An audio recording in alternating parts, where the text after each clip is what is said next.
नमस्कार, मैं हूं कृष्णाराज सिंह और आप देख रहे हैं YouTube channel education portal Krishna.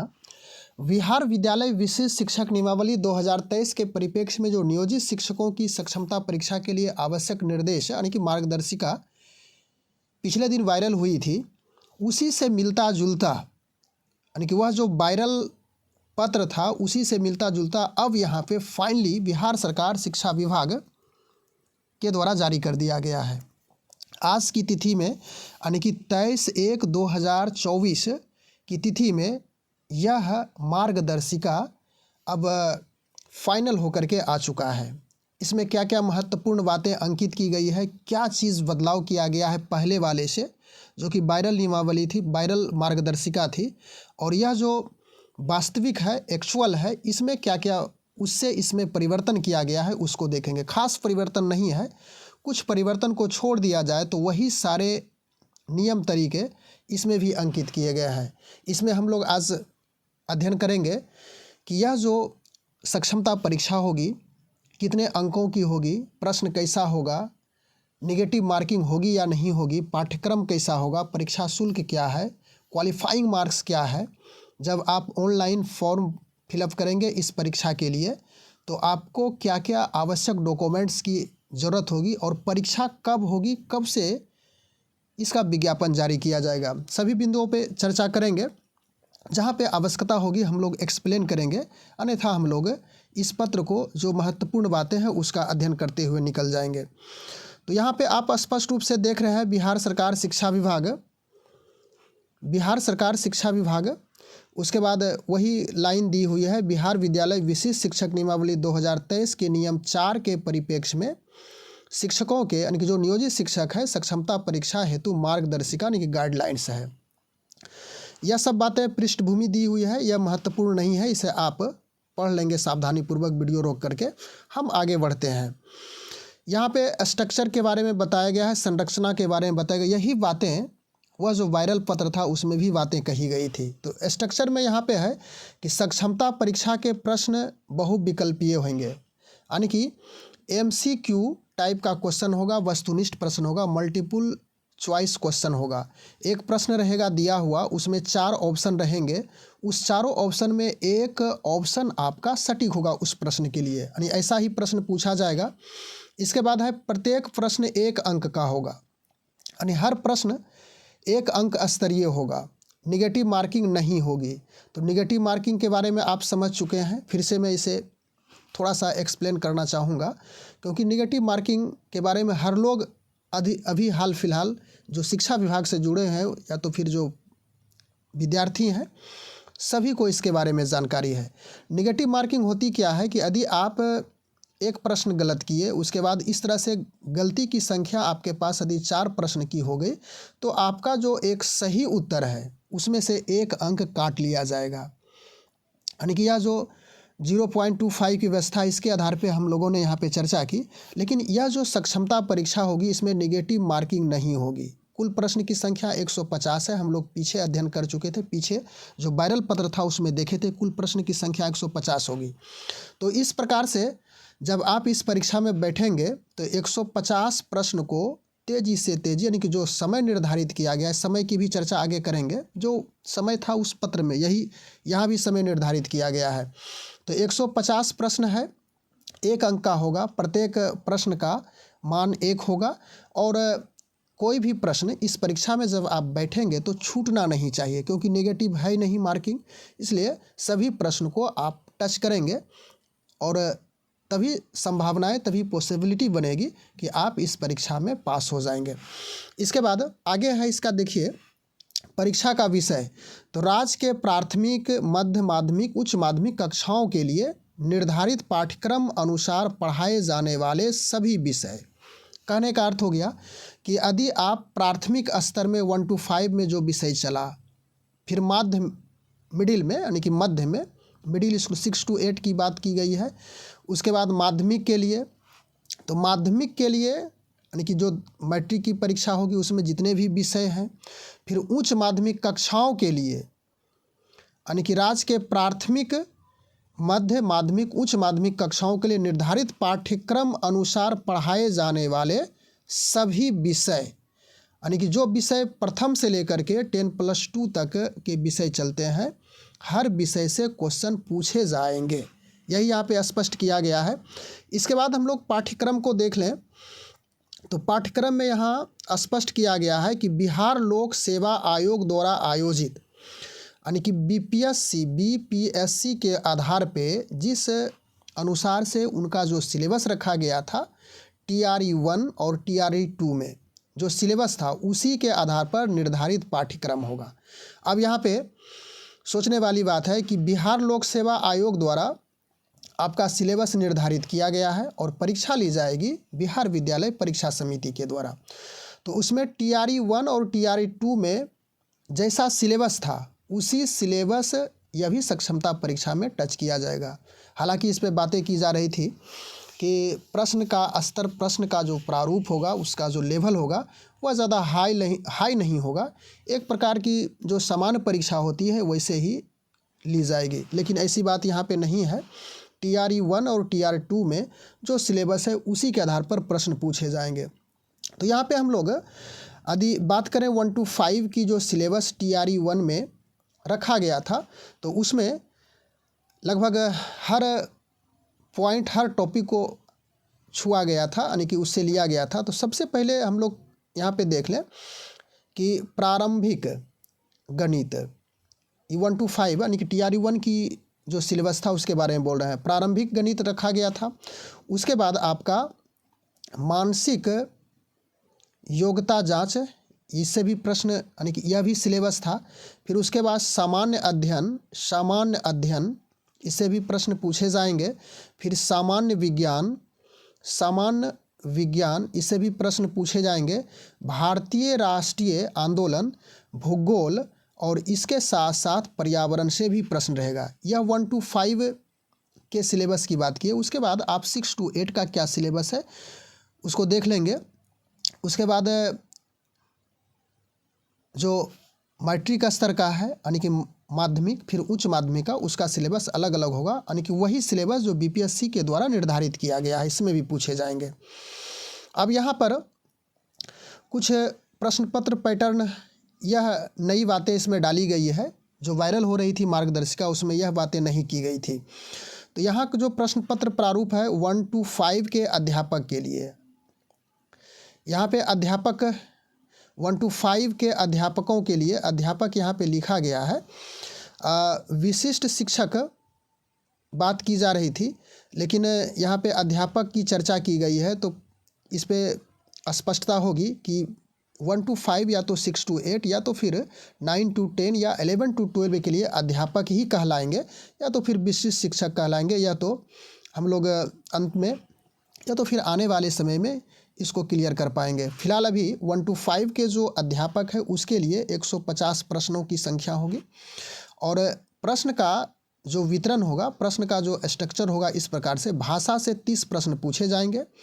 उसके बाद भाग 2 में समान अध्ययन होगा, यानी कि जनरल स्टडीज, उससे 40 प्रश्न पूछे जाएंगे। और सामान्य विषय में जो कि कॉमन सब्जेक्ट है हर शिक्षक के लिए, जो 1 to 5 के लिए है, जो सामान्य विषय होगा। फिर उसके बाद 6 to 8 के लिए तो उससे 80 प्रश्न रहेगा।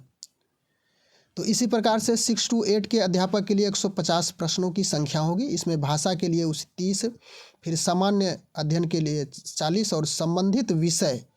तो संबंधित विषय कहने का अर्थ हो गया कि 6 to 8 से जो संबंधित विषय, जिस विषय के शिक्षक हैं उससे 80 प्रश्न पूछे जाएंगे। फिर आगे चले यहाँ पे 9 to 10 के लिए, 9 to 10 में भी वही चर्चा की गई है। टोटल प्रश्नों की संख्या 150 होगी। भाषा यानी कि लैंग्वेज पेपर 30 का होगा। उसके बाद समान अध्ययन 40 प्रश्न रहेगा और संबंधित विषय, जिस विषय से वह 9 to 10 के शिक्षक बने हैं उससे प्रश्न की संख्या 80 रहेगी। उसके बाद 11 to 12 में भी 150 प्रश्न पूछे जाएंगे। यहाँ भी वही बातें कही गई है, 30, 40 और 80 प्रश्न निर्धारित किया गया है। उसके बाद अर्हता में यहाँ पे निर्धारित है, इसे पढ़ लेंगे। स्थानीय निकायों द्वारा राज्य के प्राथमिक, मध्य माध्यमिक, उच्च माध्यमिक विद्यालयों के नियुक्त एवं कार्य शिक्षक, पुस्तकालय अध्यक्ष। इसका कहने का अर्थ हो गया कि यह इस परीक्षा में वही बैठ सकते हैं जो स्थानीय निकाय द्वारा शिक्षक बने हुए हैं प्राथमिक में, मध्य में, माध्यमिक या तो फिर उच्च माध्यमिक में, वही इस फॉर्म को ऑनलाइन भर सकते हैं और परीक्षा में सम्मिलित हो सकते हैं। यही अर्हता यहाँ पे है। और परीक्षा शुल्क, सभी कोटि के अभ्यर्थियों के लिए परीक्षा शुल्क 1100 रुपये निर्धारित, यानी 1100 रुपये निर्धारित। सभी कोटि कहने का अर्थ हो गया कि चाहे वह सामान्य हो, पिछड़ा वर्ग हो, एनेक्सर 1 या एनेक्सर पिछड़ा वर्ग 2 हो, या तो फिर SC ST दिव्यांग, या तो फिर किसी भी कैटेगरी की महिला हो, तो उसके लिए 1100 रुपये परीक्षा शुल्क के रूप में देना होगा। परीक्षा प्रक्रिया एवं अवधि, यह महत्वपूर्ण बातें हैं, इसको थोड़ा सा हम लोग समझ लें। परीक्षा प्रक्रिया एवं अवधि में सक्षमता परीक्षा कंप्यूटर बेस्ड टेस्ट होगी, यानी कि CBT के माध्यम से यह परीक्षा ली जाएगी, यानी कि यह माध्यम बनेगा और ऑनलाइन होगी परीक्षा। और इसके लिए समय निर्धारित है 2 घंटा 30 मिनट, यानी कि 2.5 घंटे में आपको 150 प्रश्नों का जवाब देना है। उसके बाद शिक्षकों को अर्थात प्रत्येक क्वेश्चन के लिए आपका 1 मिनट समय मिलेगा। आगे इसमें अंकित है कि कंप्यूटर के माध्यम से परीक्षा लेने का मुख्य उद्देश्य यह है कि विशिष्ट शिक्षक को कंप्यूटर की मौलिक जानकारी प्राप्त हो सके। अब देखिए यहाँ पे स्पष्ट लिखा हुआ है कि विशिष्ट शिक्षक को, वहाँ पे पीछे हम लोगों ने देखा था, वहाँ पे अध्यापक लिख दिया गया था। यहाँ पे देखिए अध्यापक की श्रेणी, अध्यापकों की श्रेणी, अध्यापकों के लिए 1 to 5 अध्यापकों के लिए तो स्पष्ट हो चुका है कि विशिष्ट शिक्षक ही कहलाएंगे।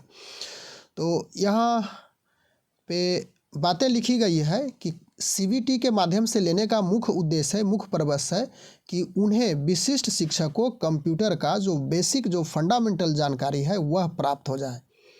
तो फंडामेंटल जानकारी प्राप्त करने के उद्देश्य से CBT के माध्यम से परीक्षा ली जाएगी। कहीं ऐसा न हो कि कोई ऐसे शिक्षक सिर्फ कंप्यूटर का मौलिक ज्ञान ही प्राप्त करें और उसी को करते करते उनकी परीक्षा जो क्वालिफाइंग मार्क्स है वह भी न ला पाए, तो यह एक उनके लिए बहुत समस्या उत्पन्न हो सकती है। इसलिए मौलिक ज्ञान, जो फंडामेंटल जानकारी है वह भी प्राप्त करना है कंप्यूटर के बारे में, और इस ध्यान रखना है कि इस परीक्षा को क्वालिफाई भी करना है। अब जो क्वालिफाइंग मार्क्स है, यह जो वायरल पत्र था उसमें भी जारी यही था कि सामान्य जो जनरल कैटेगरी के है उसे 40% अंक लाना है। 40% कहने का अर्थ हुआ कि 150 जो पूर्णांक है, इस पूर्णांक में 60 अंक उसे लाना है। पिछड़ा वर्ग के लिए 36.5% निर्धारित है, यानी कि इसे लगभग 55% मार्क्स लाना होगा। पिछड़ा वर्ग एनेक्सर 1 के लिए 34% है, तो 34% कहने का अर्थ हो गया कि 150 में उसे 51 अंक लाना है। उसके बाद SC ST के लिए 32% है, तो 150 में 32% का अर्थ हो गया कि उसे 48 अंक लाना है। और इसी प्रकार जो दिव्यांग है उसे भी 48 ही लाना है। और जो महिला कैंडिडेट हैं, चाहे वह किसी भी कैटेगरी का हो, तो उसे 32% अर्थात 150 में 48 अंक ही लाना है। तो यह तो हो गई क्वालिफाइंग मार्क्स की चर्चा। प्रमाण पत्र, इसे प्रमाण पत्र यहाँ पे है। उसके बाद सक्षमता परीक्षा के प्रत्येक गतिविधि हेतु निर्धारित समय सारणी, यह समय सारणी उस वायरल पत्र में भी जारी था कि विज्ञापन प्रकाशन 26 जनवरी 2024, यानी 26 जनवरी जिस दिन गणतंत्र दिवस है उसी दिन विज्ञापन प्रकाशन की तिथि निर्धारित की गई है। और ऑनलाइन आवेदन प्राप्ति की तिथि यहाँ पे 1 फरवरी से 15 फरवरी तक निर्धारित है। उसके बाद एडमिट कार्ड आप डाउनलोड कर लेंगे 5 फरवरी से 16 फरवरी तक। और उसके बाद ऑनलाइन परीक्षा की तिथि आपकी होगी 26/2/24 से 13/3/2024 तक। इसमें 1 to 5, 6 to 8, 9 to 10 और 10 to 11 की परीक्षा इसी तिथि के बीच, और इसी तिथि यानी 26 से 13 से प्रारंभ होकर के 26 से प्रारंभ होगी और 13 तक अंत होकर के इसी में संपन्न हो जाएगी। इसके बाद एडमिट कार्ड पर हस्ताक्षर करने के पूर्व शिक्षक अभ्यर्थी का आधार कार्ड, यहाँ पे देखिए एक स्टार लगा करके लिखा हुआ है कि एडमिट कार्ड पर हस्ताक्षर करने के पूर्व शिक्षक अभ्यर्थी का आधार कार्ड नियोजन इकाई द्वारा निर्गत नियुक्ति पत्र एवं फोटो का मिलान कर ही हस्ताक्षर करेंगे। यह हो गया। उसके बाद विशेष अनुदेश है, परीक्षा फॉर्म प्रपत्र एवं विज्ञप्ति विभागीय अनुमोदन उपरांत जारी किया जाएगा। और जो महत्वपूर्ण और बातें हैं हम लोग यहाँ पे देख लें। परीक्षा फॉर्म भरते समय अभ्यर्थी द्वारा खास पिता पति, इसको देख लेते हैं किन किन डॉक्यूमेंट्स की ज़रूरत पड़ेगी। तो हम लोग यहाँ पे देख लेते हैं। पहले नंबर में है आधार कार्ड की आवश्यकता होगी। उसके बाद मैट्रिक का प्रमाण पत्र, टेट, सी टेट, एस्टेट उत्तीर्णता प्रमाण पत्र, यानी जिसको जहाँ पे आवश्यकता होगी, जिस कैटेगरी के शिक्षक है उसको इसका प्रमाण पत्र देना होगा। फिर शैक्षणिक प्रमाण पत्र, प्रशैक्षणिक प्रमाण पत्र और नियोजन इकाई द्वारा जारी नियुक्ति पत्र भी उसे डाउनलोड करना होगा ऑनलाइन के समय। आगे है परीक्षा फॉर्म भरते समय शिक्षक अभ्यर्थियों को 3 जिले का विकल्प देना होगा। यहाँ पे देखिए महत्वपूर्ण बातें हैं। 3 जिलों का विकल्प देना अनिवार्य होगा। जिला का आवंटन बिहार विद्यालय परीक्षा समिति एवं विद्यालय का आवंटन विभाग द्वारा किया जाएगा। कहने का अर्थ हुआ कि आप अभी वर्तमान में जिस विद्यालय में हैं वहाँ पे आप रहने वाले नहीं हैं। एक नए विद्यालय में आपका आवंटन होगा, लेकिन नए विद्यालय में पुनः आप पहुँचेंगे। इसके बाद शिक्षक अभ्यर्थी द्वारा जब ऑनलाइन फॉर्म भरा जाएगा तो उस स्थिति में जब वे सबमिट कर देंगे तो उसके बाद जिला कार्यक्रम पदाधिकारी लॉगिन होकर के जिला जांच होने के बाद, यानी कि जांच प्रक्रिया होने के बाद पुनः वह फाइनली सबमिट करेंगे और उस पे जिला कार्यक्रम पदाधिकारी का डिजिटल हस्ताक्षर भी होगा। अभ्यर्थी सक्षम स्थानीय निकाय द्वारा वास्तव में नियोजित शिक्षक हैं। ये तो हो गया, वो सेटिस्फाई हो गया कि वो नियोजित शिक्षक है। उसके बाद थंब इम्प्रेस, उसके बाद जो आँख की पुतली का सत्यापन इत्यादि, यह तो जो परीक्षा में यानी कि ऑनलाइन परीक्षा में सामान्य बातें हैं वह तो होती ही है, वही सब बातें यहाँ पे लिखी गई है। इसके बाद परीक्षा देने के पश्चात मूल एडमिट कार्ड गुम होने की स्थिति में, यह देखिए यह भी काफ़ी महत्वपूर्ण बातें हैं कि परीक्षा देने के बाद, परीक्षा आप दे चुके हैं, उसके बाद यदि आपका मूल एडमिट कार्ड गुम हो जाता है, खो जाता है, स्थिति में शिक्षक अभ्यर्थी को दोबारा सक्षमता परीक्षा देना होगा।